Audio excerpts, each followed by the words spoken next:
नमस्कार, राजस्थान 5 के प्रहार में आपका स्वागत। मैं हूं आपके साथ हेमंत कुमार और राजस्थान लोक सेवा आयोग यानी कि आरपीएससी की तरफ से आयोजित प्राध्यापक हिंदी स्कूल शिक्षा प्रतियोगी परीक्षा 2022 में किस कदर फर्जीवाड़ा हुआ था, ये सुन करके आप चौंक जाएंगे, क्योंकि इस दौरान फर्जी डिग्री के जरिए नौकरी हासिल करने के मामले में मेवाड़ यूनिवर्सिटी गंगरार के कर्मचारी को जब गिरफ्तार करके रिमांड पर लिया गया तो कई चौंकाने वाले खुलासे हुए। पुलिस के मुताबिक आरोपी ध्वज कीर्ति शर्मा 55 साल का है, भीलवाड़ा का।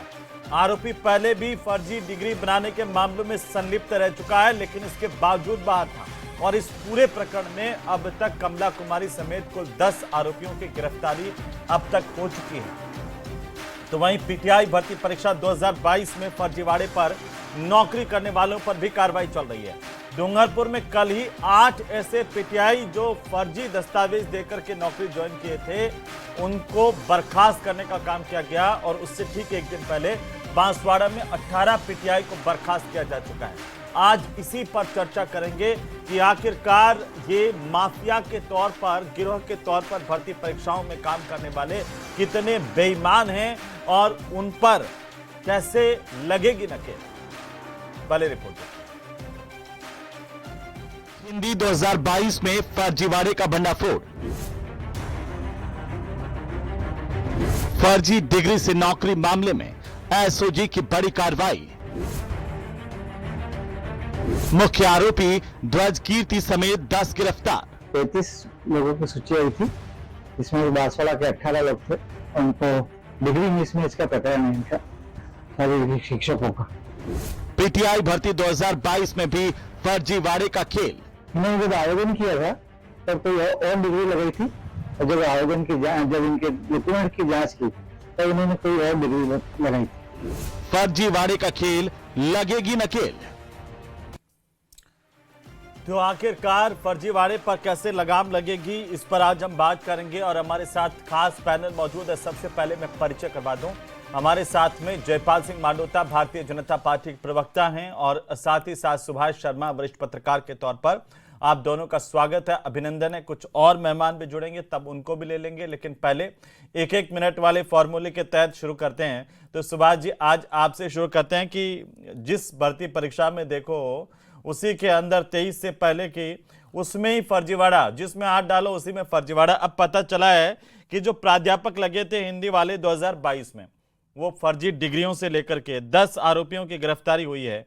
पीटीआई भर्ती परीक्षा में 29 अभी कल परसों के अंदर बर्खास्त हुए हैं जो फर्जी डिग्रियां ले लेकर के। ये खेल कितना बड़ा है और क्या इस तरह की कार्रवाई, ये जो माफिया है, इसको पूरी तरह से खत्म कर पाएगी? सर, कैसे देख रहे हैं? हेमंत जी, देखिए, ये जो पतन हुआ है, चारित्रिक पतन कहूंगा मैं इसको, समाज का, ये अभ्यर्थियों का ही नहीं, पूरे समाज में ही मामला गड़बड़ है, कुएं में भांग पड़ी हुई है। अब हम बेचारे पटवारियों को, सरकारी टीचर्स को, इनको ये जो भर्ती होती है इनमें, अब ठीक है ये सारा काम गलत है, लेकिन करें क्या आखिर? एक तो एवेन्यूज बहुत कम है, अपॉर्चुनिटीज बहुत कम है, इस पर भी जो वैकेंसीज खुलती हैं, फिर इसमें भ्रष्टाचार, ऊपर से बहुत पैसे का लेन देन, बड़े बड़े लोग इसमें लिप्त पाए गए हैं। लेकिन इसके अलावा जो सामने चीज आ रही है, जिसका मैं इशारा करना चाहता हूं जी, आप देखिए, हमारे बहुत कई नेता हैं जो डॉक्टर की उपाधि लगा के घूम रहे हैं, है ना। अब उनको कोई पूछे कि भैया आपने कौन से जमाने में डॉक्टरेट की है, काय के डॉक्टर हो आप, यहां से पतन शुरू होता है हेमंत जी। असल बात यह है, समाज को दिशा देने वाले जब खुद करप्शन के उसमें पड़े हुए हैं, खुद अपने आप के फर्जीवाड़े से डॉक्टर बन के घूम रहे हैं, और यहाँ किसको समझाइए आप? मतलब अब जैसे ही आरपीएससी बनती है तो आरपीएससी तो बनाने वाले आप कह रहे हैं कि हम हाथ पर हाथ धर के बैठ जाएं सर, फिर अब तो क्या ही करें, क्योंकि पूरे कुएं में भांग है, इसको सुधारने की जिम्मेदारी तो लेनी पड़ेगी ना किसी न किसी को। नहीं, ये जो आप आज जिस आज अभी आप वाला 1 मिनट वाला राउंड हो गया पूरा सर सुभाष जी, और उसकी बाध्यता को देखते हुए मुझे मूव करना पड़ेगा, वापस आ जाऊंगा मैं। और हमारे साथ 2 खास मेहमान जुड़ चुके हैं और योगेंद्र जोशी साहब भी जुड़ चुके हैं, पूर्व पुलिस अधिकारी के तौर पर। हमें बताएंगे कितना फर्जीवाड़ा। जोशी साहब, स्वागत है आपका, अभिनंदन है। और साथ ही साथ कांग्रेस पार्टी के प्रवक्ता नितिन सारस्वत भी जुड़ चुके हैं। नितिन जी, आपका भी स्वागत है। सवाल यह है कि आपकी सरकार के दौरान जितनी भी भर्तियां हुई, किसी में भी हाथ डालो फर्जीवाड़े से कम कुछ निकलता ही नहीं है। नितिन जी, ये सौगात राजस्थान को आप देकर के गए क्या? देखिए हेमंत जी, सबसे पहले तो मैं आपको ये बताना चाहता हूँ कि ये जो आप कनेक्शन कर रहे हो, आप टेक्निकली आप रॉन्ग हो। क्योंकि पहली बात तो ये जो यूनिवर्सिटी की जो एफिलिएशन है, आपको बहुत अच्छे से पता होगा कि ये सेंट्रल के द्वारा होता है। और दूसरा, जो इस केस के अंदर अगर जो एफआईआर हुई थी, वो हमारे सरकार के अंदर ही हुई थी। तो आप दोनों केसों के अंदर गलत है। इसीलिए मैं कहता हूँ कि जब आप किसी चश्मा को लगा के किसी चीज को देखते हैं, तो आप केवल और केवल उन चीजों को सुधार के लिए नहीं, अपितु किसी एक चीज को प्लीज करने के लिए इस तरीके की चीजें करते हैं। यदि अगर आप सच में देखेंगे, आप पूरा एक ब्रॉड पर्सपेक्टिव में देंगे, आज एक न्यूज स्टेट ओपन की भी आई है कि अभी पिछले साल तक लगातार 1107 फर्जी डिग्री आ गई। तमाम यूनिवर्सिटीज, उससे पहले ओपीजेएस यूनिवर्सिटीज में ले लो, चाहे ईस्ट यूनिवर्सिटीज में ले लो, तमाम चीजें हुई हैं। उसके बाद में उन जो मास्टरमाइंड थे, उनकी जमानत भी हो गई। मतलब कानून भी प्रॉपर नहीं है। जिस तरीके की यूनिवर्सिटीज कर रही हैं, वो लगातार कर रही हैं। और दूसरी बात, हमें ये भी देखना पड़ेगा कि ये एक सेलेक्टिव है। आप देखिए, एक शंकर रावत जी हैं, जिनकी फर्जी डिग्री बेटी का केस था, उसको एसओजी ने 4 बार बुलाया, लेकिन आज तक उस पर कोई कार्रवाई नहीं हुई, ना वो पहुंची है। तो अगर हमें इन सब सिस्टम को पूरा सुधारना है, तो सेलेक्टिव कार्रवाई की जगह किसी एक एजेंडे के जगह हमें पूरा सिस्टम को क्लीन करना पड़ेगा। जी, हो गया आपका 1 मिनट से ज्यादा ही हो गया नितिन जी।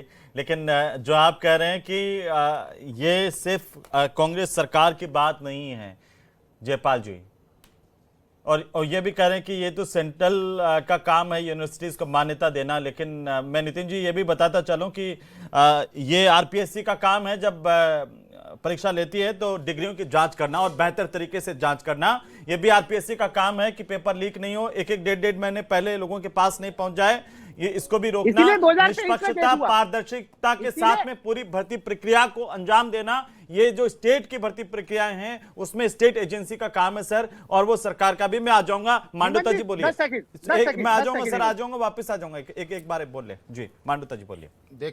देखिए हेमंत भाई, विषय यह है कि 2023 में जब भारतीय जनता पार्टी की सरकार बनी माननीय भजनलाल जी के नेतृत्व में, तो सबसे बड़ी चुनौती यही थी कि उन बेरोजगारों का विश्वास को कायम किया जाए। और माननीय मुख्यमंत्री जी ने एसआईटी का गठन करके उस विश्वास को न केवल कायम किया, बल्कि राजस्थान में इस बात को सिद्ध भी किया कि जो इस सिस्टम में लोग, देखिए निश्चित रूप से एक गिरोह है, ये माफिया है, जो बिना सरकार में जो लोग बैठे थे उनकी सह के बिना हो नहीं सकता था।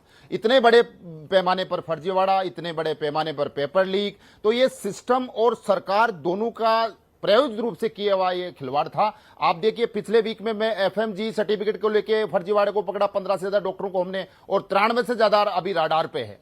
तो आप देखिए, एक सीरियल कंटिन्यूसली चल रहा है कि राजस्थान में माननीय भजनलाल जी के नेतृत्व में जीरो टॉलरेंस की नीति, सबसे पहले पेपर लीक को रोकना, और दूसरा जो फर्जी तरीके से सिस्टम में लोग आए उनको चुन चुन के पकड़ना। यानी जो कांग्रेस सरकार के सुनियोजित तरीके से इस सिस्टम में लाए हुए लोग, फर्जी सर्टिफिकेट के आधार पर जो सिस्टम में आए, उनको पकड़ पकड़ कर सलाखों के पीछे करने का काम। और मैं कह रहा हूं आगे भी ये कार्रवाई जारी रहेगी। आप देख लिया कि 5 साल के दौरान जो कांग्रेस सरकार ने जो इस प्रदेश का जो विश्वास था उसको धूमिल किया और बेरोजगारों के सपनों के सौदे किए, उनको किसी को भी बख्शा नहीं जाएगा, छोड़ा नहीं जाएगा। हो गया सर, हो गया, टाइम हो गया सर। आप भी कांग्रेस के जैसे उनके चिन्हों पर चल रहे हैं, थोड़ा सा ज्यादा बोल रहे हैं। लेकिन योगेंद्र जोशी साहब, मांडोता जी एक बात कर रहे हैं कि बिना सरकार की सरपरस्ती के ऐसे संभव होता नहीं है किसी भी परीक्षा में धांधली हो, या फिर पेपर लीक हो, या फर्जी डिग्रियां बना करके उनको एडजस्ट करने का काम हो सर। अरे हेमंत जी साहब, जब संविधान बना तो संविधान बनाने वाले जितने थे वो सारे बैरिस्टर थे। उनको क्या पता था कि आने वाले 70-75 साल बाद कम पढ़े लिखे लोग इन प्रशासनिक अधिकारियों पे राज करेंगे जो इनको कंट्रोल ही नहीं कर सकेंगे। बात ये नहीं है, बात ये है, परेशानी इस बात की है कि ये जितनी भी परीक्षाएं हैं, वो परीक्षाएं, कोई सी परीक्षा ले लो, मतलब ताइक्वांडो देख लीजिए, ताइक्वांडो को फर्जी प्रमाण पत्र, आप देख लीजिए वरिष्ठ अध्यापक संस्कृत का फर्जी प्रमाण पत्र, मतलब फर्जी डिग्रियां आ रही हैं। आप दिव्यांग प्रमाण पत्र ले लीजिए, वो फर्जी है। आरएमसी के अंदर मेडिकल में जो डॉक्टर आते हैं भर्ती होने के लिए, वो फर्जी है। मतलब आप देखो तो सही कि कोई ऐसी जगह बताओ जहां से कोई सही मायने में नियुक्तियां हुई हो। बाड़मेर में आरएसएसबी ने बाड़मेर के अंदर 63 अभ्यर्थी भेजे अध्यापक, उनमें से 59 की नियुक्ति हुई, एक पहले भाग गया और 21 अभी निलंबित किए गए, सस्पेंड। और आप देखिए, एक अभ्यर्थी की अलग अलग देश के अलग अलग राज्यों से अलग अलग यूनिवर्सिटी की 1 वर्ष की बहुत सारी डिग्रियां मिल जाएंगी। तो बात यह नहीं है बात यह है कि वेरिफिकेशन कौन करे? वेरिफिकेशन करने वाले भी भ्रष्ट, परीक्षा देने वाले भ्रष्ट, तो ये तो परीक्षा सुभाष लेने जी वाले कह रहे भ्रष्ट, थे कि पूरे और कुएं उनका में भांग है, सुपरविजन करने वाले तो भ्रष्ट। भजनलाल जी क्या करें? जितने पकड़ में आ रहे हैं उतने ठीक है, बाकी व्यवस्था वैसे ही चलेगी, मान लिया जाए कम से सुभाष कम, जी? अरे कम से कम हेमंत जी, भजनलाल जी ने इतना तो किया है, लेकिन हमारे एसओजी के पास, एसीबी के पास इतना स्टाफ है क्या? जी। इनको एसीबी और एसओजी को यह पता नहीं होगा कि हमारे पास कितने मुकदमे पेंडिंग है, कितने अभियुक्त हैं, कौन कहां पर है, कौन किस जेल में बंद है, कौन कब अंदर चला सुभाष जी, गया, बड़ी कौन गंभीर किसी स्थितियां की हैं जमानत हो गई। जी। सुभाष जी, जैसे जोशी साहब बता रहे हैं वो तो बहुत ही गंभीर स्थितियां हैं सर, लेकिन इसके लिए जिम्मेदार कौन है इस सिस्टम को ऐसा करने में? हम खुद जिम्मेदार हैं सर। हमारा समाज को जिम्मेदारी लेनी पड़ेगी, क्योंकि समाज जिस तरह के नेता भेज रहा है, नेता जिस तरह से आरपीएससी का गठन करते हैं, यूपीएससी का गठन करते हैं, और उसमें यूपीएससी आरपीएससी नहीं, जितनी भी एक परीक्षा लेने वाली जो संस्थाएं हैं, मैं तो कह रहा हूं यूनिवर्सिटीज के अंदर जो प्रोफेसर हैं उनकी हालत क्या है? पर्चियों के ऊपर, सिगरेट के पैकेट्स के ऊपर प्रोफेसर बने हुए लोग घूम रहे हैं, और आज वो एक्सपर्ट के तौर पर यूपीएससी के इंटरव्यूज में बैठ रहे हैं, वो आरपीएससी के इंटरव्यूज में बैठ रहे हैं। आरपीएससी जब बनती है तो इनके हुकाम जो हैं वो बनाते हैं हुकामों को। अब आप मुझे बताइए कि जो दरबारियों को आरपीएससी के चेयरमैन, आरपीएससी के सदस्य बनाने लग जाएं और फिर फोन कर देते हैं, अरे भाई ये देखना जरा 4 कैंडिडेट भेज रहे हैं।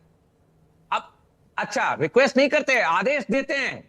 और आप और हम सब जानते हैं, हेमंत जी, क्या आप नहीं जानते हो कि इन सब सारे सिस्टम को ये नेता लोग क्या करते हैं?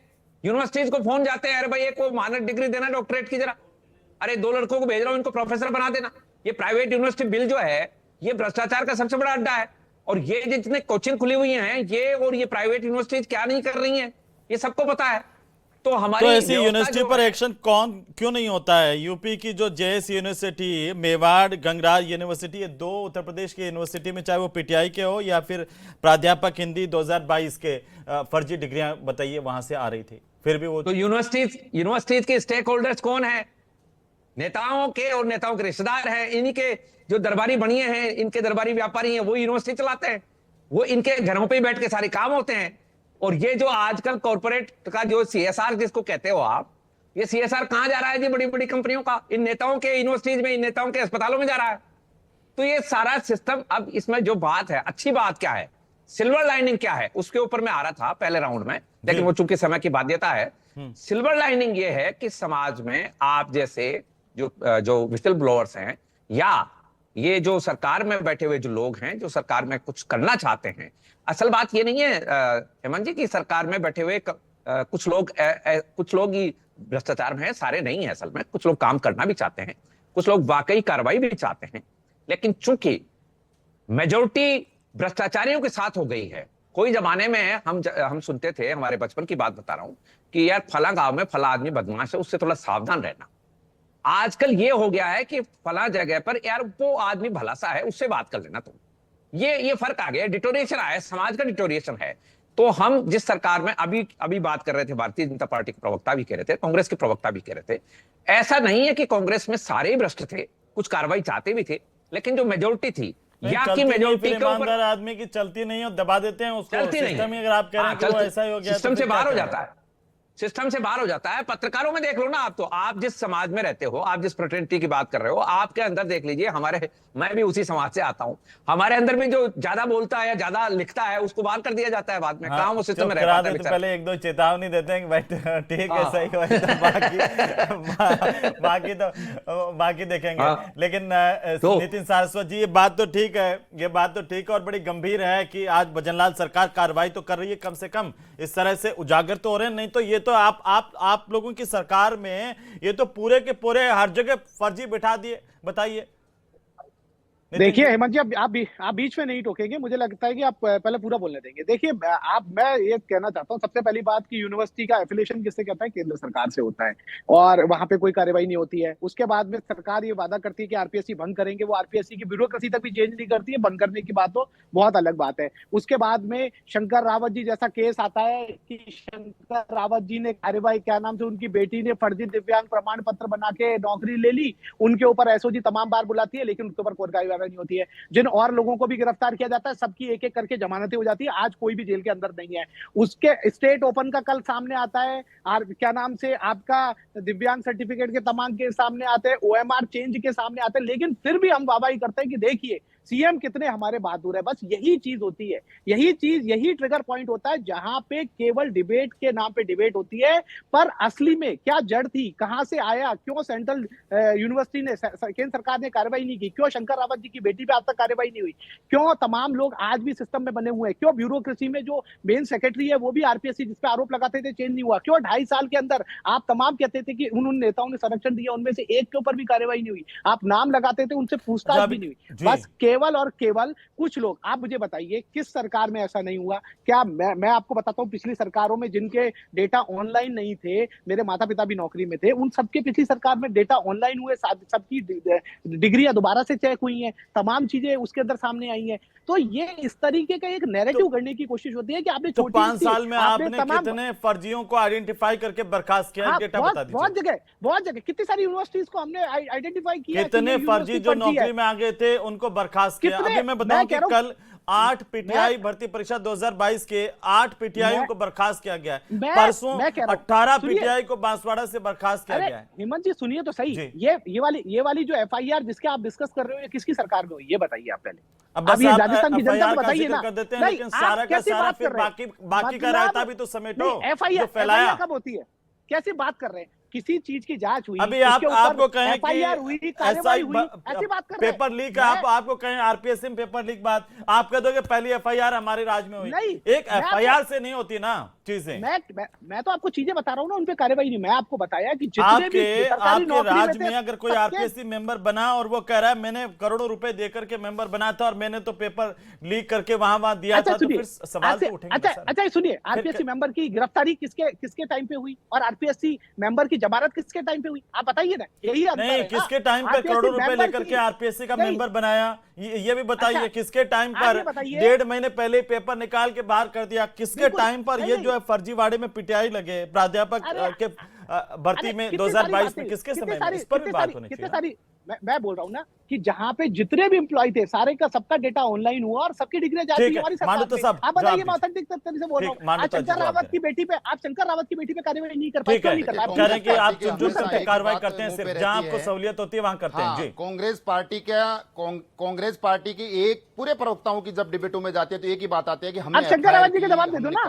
आप शंकर रावत जी के जवाब दे दो ना। दूध की रखवाली के लिए बिल्ली को रख दिया, उन नेताओं को रख दिया जो खुद ही पेपर लीक कर रहे थे। मैं कह रहा हूं 2018 से लेके 2023 का 5 साल का ये काला अध्याय, मैं कह रहा हूं कि आप याद रखा जाएगा कांग्रेस पार्टी ने जिस प्रकार से कांग्रेस के नेताओं ने सुनियोजित रूप से पेपर लीक करवाए और सुनियोजित रूप से सिस्टम में आए। आप स्वीकार कीजिए इस बात को कि आपके नेताओं की सह पे पेपर लीक हुए, फर्जी सर्टिफिकेट बने और आज उनको पकड़ पकड़ के बाहर लाया जा रहा है। इसलिए मुझे एक शेर याद आता रहा है कि तुम जो चाहते तो बहुत कुछ कर सकते थे, मेरे आंसू तेरी आंखों से निकल सकते थे, मगर तुम तो ठहरे झील के पानी की तरह, दरिया बनते तो आगे निकल सकते थे। इस प्रदेश ने आपको मौका दिया लेकिन आपने नहीं किया। आपने 70 लाख बेरोजगारों के सपनों के सौदे किए। आपने सुनियोजित रूप से फर्जी सर्टिफिकेट बना के और इस सिस्टम में करप्शन और भ्रष्टाचारियों को लेके आए। आप कार्रवाई की, आप एफआईआर करवाई, उससे क्या हुआ? कोई कार्रवाई बताइए। आज आपके मुख्यमंत्री के पीएसए को गिरफ्तार करके लाए, इससे बड़ी शर्म की बात क्या हो सकती है? वो भी पेपर लीक में शामिल।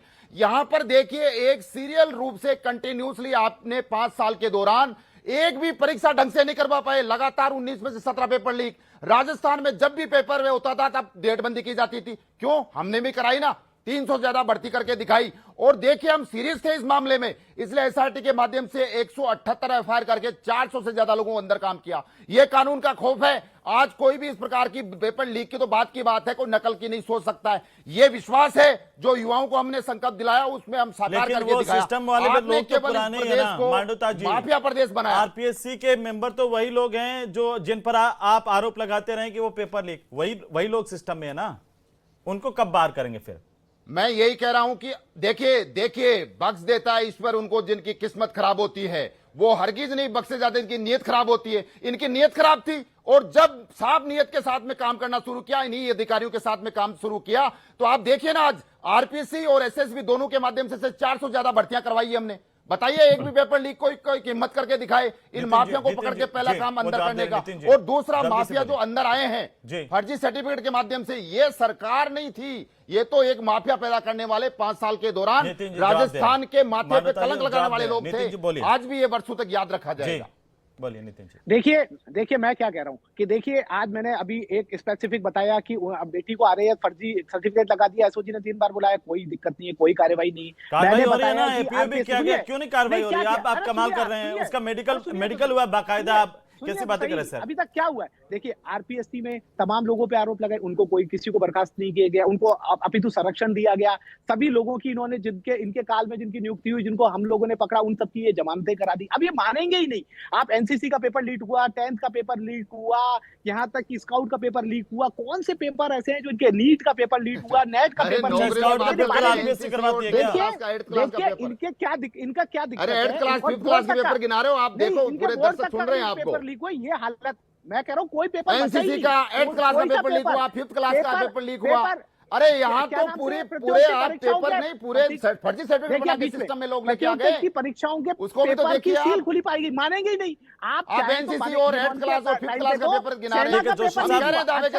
जोशी साहब, क्या इन तर्कों के आधार पर मान लें कि भाई जो कांग्रेस तर्क दे रही है उसके आधार पर मान लें कि यहाँ कार्रवाई हुई थी और सब कुछ ठीक था, या पूरा सिस्टम जिस तरीके से करप्ट हुआ है, भ्रष्टाचार की भेंट चढ़ा है, और जो लोग संरक्षण दे रहे हैं वो देखिए हेमंत जी, ये तो सारा सत्य है कि कांग्रेस के शासन के अंदर जितनी भी भर्तियां हुई हैं, वो सारी भर्तियों को अभी बीजेपी शासन में खोली जा रही है।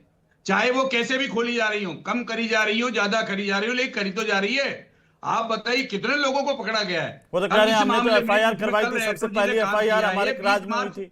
2023 को अजमेर में ये एफआईआर दर्ज हो गई थी, लेकिन 20 मार्च 2023 से 26 आ गया, किसी ने कार्रवाई अब तक नहीं की, और की तो क्या की। और फिर देखिए, ऐसा नहीं है कि कांग्रेस ही दोषी है। अभी मान लीजिए बाबूलाल कटारा जेल में बंद थे तो करोड़ जी मिलने चले गए उनसे। अरे भाई, ये तो सब एक से हैं, कोई इनके अंदर फर्क नहीं है। काय को गए मिलने के लिए? जो व्यक्ति 1.5 करोड़ रुपया देकर के आरपीएससी का मेंबर बन रहा है, उससे ये काय को गए मिलने के लिए? क्या जरूरत थी मिलने जाने की? तो कारण यह है कि सब बच्चों भाई के तांगे में बैठते। सबसे बड़ी बात यह है कि जिसको जो मौका मिलता है वो कार्रवाई करता है। अब ठीक है, बीजेपी को मौका मिला, इन्होंने ये इतने सारे उधेड़ के साथ रख दिए। पीटीआई ले लीजिए, टाइकंडो ले लीजिए, अध्यापक भर्ती परीक्षा, संस्कृत भर्ती परीक्षा, मतलब ऐसा ही भर्ती परीक्षा। कौन सी ऐसी भर्ती परीक्षा है जो सही मायने में हुई हो? अरे एमआरआई सीट तक चेंज कर दी, बताओ क्या रह गया फिर? लोग विद्यार्थी जाएगा कहां? हर विद्यार्थी वही लोग सिस्टम में बैठे हुए हैं ना जोशी साहब, वो आरपीएससी के मेंबर तो वही है ना, अभी पुराने वाले ही। कितने बदल दिए सरकार ने। ओहो, तो मैं क्या कह रहा हूं? मैं ये कह रहा हूं भाई, 1 अरब रुपया इन एमपी एमएलए पर भारत के इनकम टैक्स का पैसा खर्च होता है। इनको इसलिए बिठाया गया है कि ये सरकार को चलाएं, उनके नुमाइंदों पर कंट्रोल करें, भ्रष्टाचार को रोकें। लेकिन ये तो ऊंधा काम हो रहा है, खर्चा का खर्चा हो रहा है और ये भ्रष्टाचार का भ्रष्टाचार हो रहा है। तो ये माफिया खत्म कैसे हो सर? आपने इतनी लंबी सेवा में आप रहे, पुलिस की सेवा में, खत्म कैसे करेंगे इस माफिया को? इन कार्रवाई से खत्म हो जाएगा, समाज सुधरेगा, सब हो जाएगा। अरे तो कानून है, ये नेता हैं, ये प्रशासनिक अधिकारी हैं, ये क्या करेंगे फिर अगर समाज सुधर जाएगा? तो अगर समाज को सुधरना था तो फिर इन कानूनों की क्या आवश्यकता थी? लेकिन समाज के माथे पे डाल दो। अगर रेप होता है तो समाज के माथे पे, चोरियां हो रही है समाज के माथे पे, कानून अगर उल्लंघन हो रहा है समाज के माथे पे। अरे सर, ये समाज के भीतर से ही तो निकलते हैं ऐसे लोग। क्या तरीका है? ये समाज के अंदर से ही तो ऐसे लोग आते हैं। अरे तो साहब, उसको रोकेगा कौन? उसके लिए कानून बना हेमंत जी। वो तो बात ठीक है आपकी, वो कानून सख्ती से लागू होना चाहिए। जितने भी केस दर्ज हो रहे हैं, किसको सजा मिलती है? कानून ही गलत बना हुआ है, सजा मिलती है क्या किसी को? कोई सब अपनी जमानतें करा कर। एक छोटी सी टिप्पणी है, आखिरी टिप्पणी सुभाष जी कोई ऐसा सुझाव आप दीजिए जिससे हम इस पेपर लीक माफिया को जड़ से खत्म कर पाए। कार्रवाई हुई है, इसमें कोई शक नहीं है, बहुत कार्रवाई की गई है। राइट। सो देखिए, सरकार को, जो सरकार बनी है, उसको ये सोचना है कि मुझे ये 5 साल मिले हैं, आगे मुझे एक भी दिन न मिले तो भी कोई फर्क नहीं पड़ता। जिस दिन ये संकल्प ले लिया जाएगा उस दिन ये सारा काम स्मूथ हो जाएगा। न केवल आरपीएससी, न केवल टीचर भर्ती, न केवल एसआई भर्ती। मांडवता जी, ये संकल्प है जी। बस ये संकल्प ले सरकार की, मुझे 5 साल तक बिल्कुल रहना, बस हेमंत जी। इससे आगे मेरे को सोचना नहीं है। हेमंत जी, आप मान के चलिए जो 2 साल में जो कार्रवाई हुई है अपने आप में अभूतपूर्व ऐतिहासिक है, और जो हमने संकल्प लिया था उस संकल्प के तहत ही इस प्रकार की कार्रवाई देखने को मिल रही है। और मैं निवेदन भी करना चाह रहा हूं कि आगे भी चाहे कोई कितना बड़ा माफिया हो, कांग्रेस सरकार में 2018 से 2023 के बीच में जो भी फर्जीवाड़ा हुआ है उनको चुन चुन के इस सिस्टम से निकाला जाएगा, उनके खिलाफ सख्त और कठोर कार्रवाई आरोप लगा रहे हैं उन पर भी इसमें कोई कार्रवाई हो कोताही नहीं जाएगी। बरती जाएगी। वो जो आरोप लगा रहे हैं, नितिन जी कह रहे हैं बार बार कि कुछ लोगों को बचा लेते हैं, उन पर भी होगी। नितिन जी के आरोप तो 2018 से तो ये मुख्यमंत्री से लेके मंत्री 1-2 जेल जाके आ गए। अब देखिए आगे आगे होता क्या, चलिए, देखते बहुत- रहिए आप। अभी तो नितिन जी, अब शुरुआत समय हुई नहीं है, है, 2 बहुत साल। शुक्रिया आप सभी का चर्चा में शामिल होने के लिए। सरकार का संदेश साफ है, सख्त है कि ऐसे चाहे वो पेपर लीक माफिया हो या फर्जीवाड़े वाली गैंग हो, सबके खिलाफ कार्रवाई की जा रही है। और इसीलिए एसओजी को फ्री हैंड दिया गया है कि ऐसे चाहे कोई भी हो, चाहे वो बड़े से बड़ा हो, छोटे से छोटा हो, निकालिए, उसकी जांच कीजिए, अगर गड़बड़ पाया जाता है तो बख्शा नहीं जाए। और क्या इसी संदेश से ये माफिया खत्म हो पाएगा, ये देखने वाली बात है।